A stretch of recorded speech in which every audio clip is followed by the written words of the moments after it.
ప్రజలందరూ ఆరోగ్యంగా ఉండాలని చెప్పి ఆరోగ్యమే మహాభాగ్యం గనక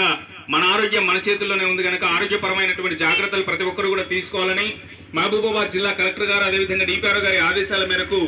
పాటలతో మిమ్మల్ని చైతన్యపరచడం కోసం 9 వెంటనే కళాబృందంగా మీ మధ్యలోకి రావడం జరిగింది కాబట్టి ఓ చక్కని చేస్తూ సోదరి కవిత పాడేటటువంటి పాటను విందాం.